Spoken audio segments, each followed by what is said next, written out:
आवाज नहीं है, तो वो आवाज जो है वो अकेले जो ट्राइबल लोग हैं, जो जंगल में चले गए, आदिवासी लोगों की, बेजवान लोग हैं। मैं आपसे कहूं कि कोई एक आदमी 10 करोड़ में जिस हालत में है उसका बयान करना, और उनकी कोई आवाज भी नहीं है, कोई इकट्ठे भी नहीं है, कोई ताकत उनकी है, यानी सामूहिक ताकत भी कोई नहीं है। कहीं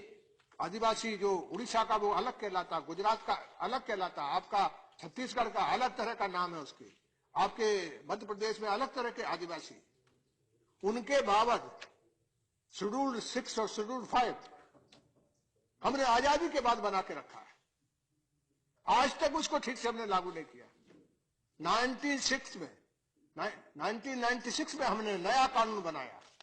कि पंचायत को पूरे अधिकार देंगे। और याद रखिए कि हिंदुस्तान की संपत्ति और संपदा यदि कहीं सबसे ज्यादा है तो हिंदुस्तान के जहां आदिवासी बसे हुए हैं, और वो आदिवासी बसे हुए सतपुड़ा और मध्यांचल की रेंज में छोटा सा एक कानून जरूर बनाया सरकार ने, लेकिन उस कानून से उनको राहत मिलने वाली नहीं। यानी इनके प्रोटेक्शन के लिए राष्ट्रपति और गवर्नर के हाथ में अधिकार दिए हुए हैं, लेकिन राष्ट्रपति जिसमें मिला,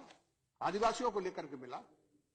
गवर्नर से मिला, गुजरात के गवर्नर से उनसे कई बार जाकर के आदिवासी मिले। यहां अहमद भाई बैठे हैं, उसी इलाके के रहने वाले जहां भील लोग हैं, वो कई दिनों से संघर्ष कर रहे हैं, कई दिनों से इसकी लड़ाई लड़ रहे हैं,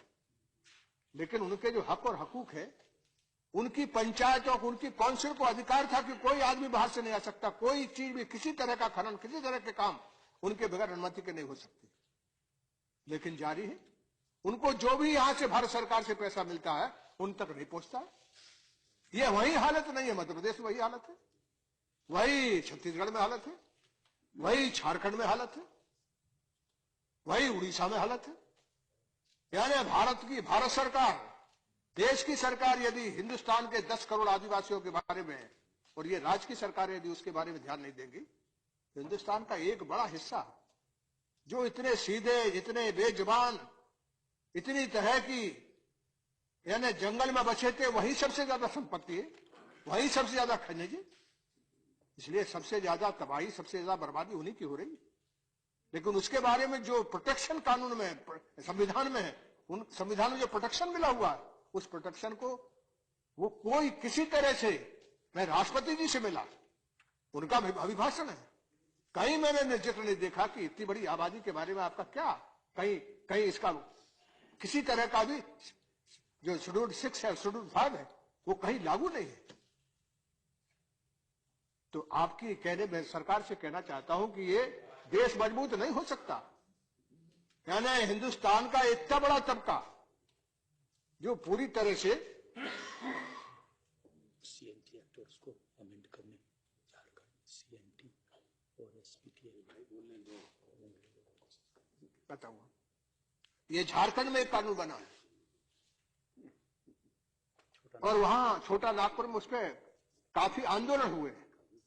लेकिन वो सिर्फ वो जिस कानून जो बना उसके चलते वहां के जो आदिवासी, उनकी खेती और जमीन को हड़पने का खेल है। और ये मेरे साथी हैं, इन्होंने मुझे याद दिलाया, इतना आंदोलन बड़ा है कि सारी पार्टियां उसमें लगी हुई हैं, लेकिन सरकार जो है वो वाजिद है, बिल्कुल अड़ी हुई है कि नहीं, हम तो ये काम करेंगे। इस तरह के हालात हैं, इस तरह की स्थिति है आदिवासियों के बारे में। फिर इस देश में सारी उपसभापति, सारी सब समस्याओं की जड़ और समस्याओं का सबसे बड़ा, हमारे यहां एक बड़ी